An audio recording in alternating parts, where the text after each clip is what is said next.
Suzy Wrong, Joy Drive with Dee and Warren's film, TV and theatre reviewer. Suzy Wrong, do you read us? Hi there. How's everyone doing? We're really well, thank you. We're very excited because both Dee and I are coming up to Sydney to have a little bit of a, party with you. Play date with Suzy Wrong. Is this the official announcement? Yes. That's right. Remember that time Dee and Warren just ran away to Sydney and never came back? Suzy Wrong captured us. Well, I've had the great pleasure of meeting Suzy Wrong in person, and you, Warren, have. I'm so not excited. I really am, Suzy. But you gave us a cracker this week with Uncle Frank, which is currently streaming on Amazon Prime. Do you want to tell us about it?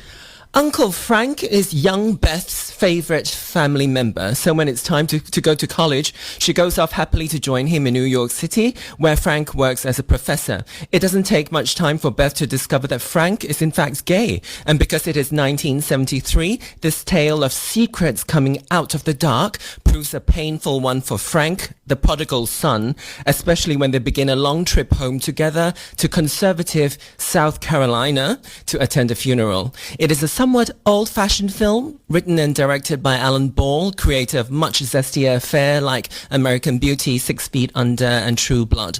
Although surprisingly tepid, Uncle Frank contains enough dramatic tension to hold one's interest. How did you feel about this? Tepid? Tepid? Yeah. I liked the slowness of it. I liked the fact that it was a bit old school and that it was... I think it's beautiful storytelling, and it takes the time to tell the story. I found it very emotional, particularly the final two scenes, very emotional. It tugs. I mean, I don't want to give anything away, but it definitely, if you're queer or you've been questioning or you've felt othered in any way, and you're from a quite conservative family, there's something in it for you, and it's, you can identify with any of those three characters. You've been the one that's excluded, you've been the one that's the eye of the storm, you've been the one that's the girl who's learning and discovering. I found it very moving. Did you not, Suzy Wrong? No, I found it quite cold actually. Oh. Yeah, I don't know what it is. I think I channeled those emotions into a much angrier space than what this sort of film accommodates.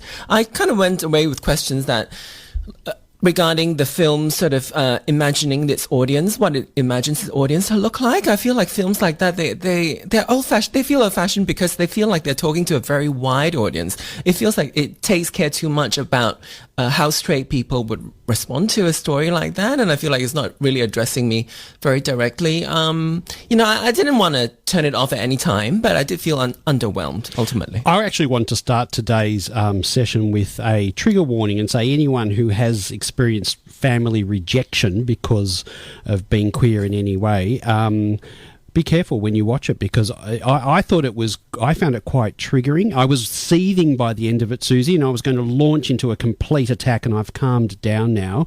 But I do want to say, when it comes to religion, it portrays the insidious harm that it can do in terms of internalized shame and the hatred of oneself, the rejection of your own children and what that does, and the suppression of one's real self. And this is the potential that religion can have. I'm not saying everyone, but some people who interpret things certain ways can cause immense damage. And if you look at, and I don't want to spoil anything, but if you look at the aunt, and there's one scene where the best she can do is say, well, you're okay, nothing changes, but you're all going to go to hell.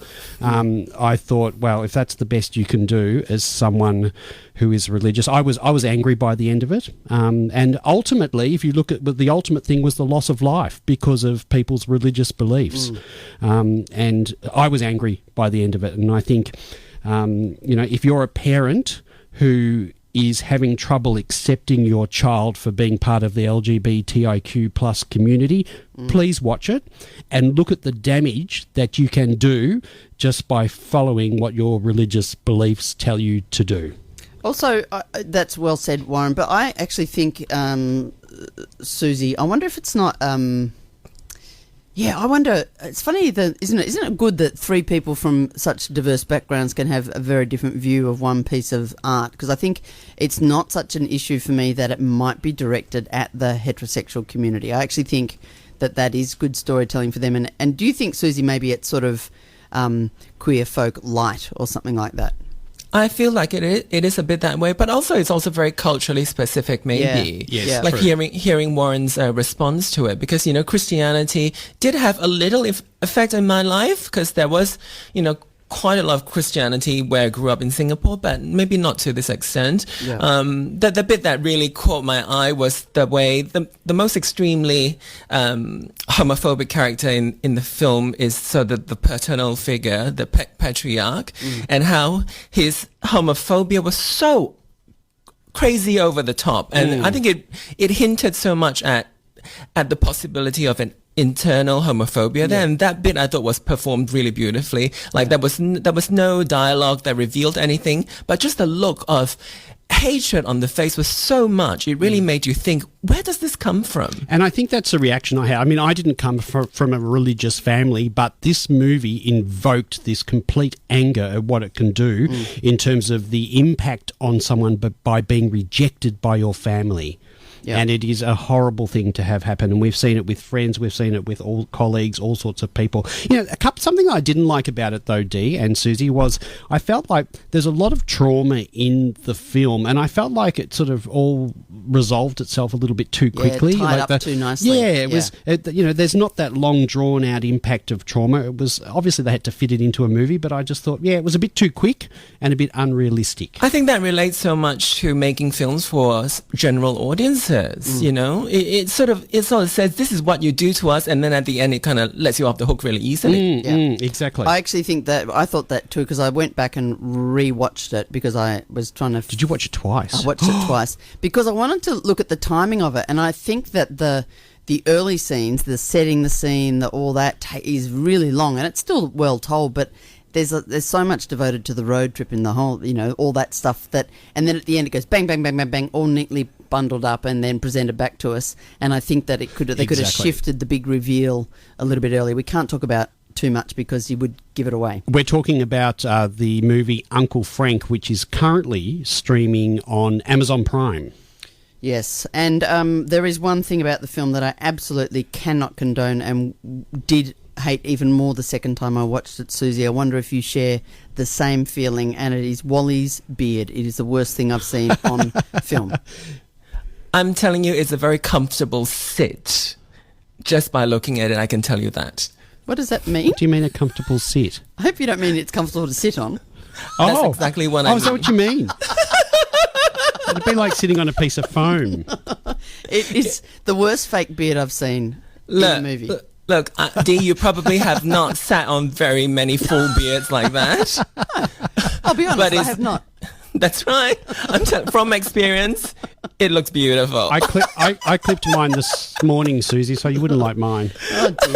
Well, that's you have bit a week and prickly. a half. well, that took a turn, didn't it? I'm sure we can continue this conversation in Sydney. Have you got some homework for us, Susie? Yeah, next week we're talking about Funny Boy on Netflix, about life as a young gay man in Sri Lanka in the years leading up to the civil war in the 1980s. So, Funny Boy on Netflix, did you say? Netflix. There's That's a right. lot of 1980s revival film and TV at the moment, and I'm here for it because I love that look. Yeah. And, Yeah, because Gen X is in power now. That's what's happening. That's what's happening. and I'd encourage people to go and watch Uncle Frank, but just if you have had that experience, just be warned that it could be quite triggering for you. And you know what? If any of our discussion today has upset you, don't forget you can head to joy.org.au/support, and there's a whole pile of resources there, or you can contact Lifeline on 131114.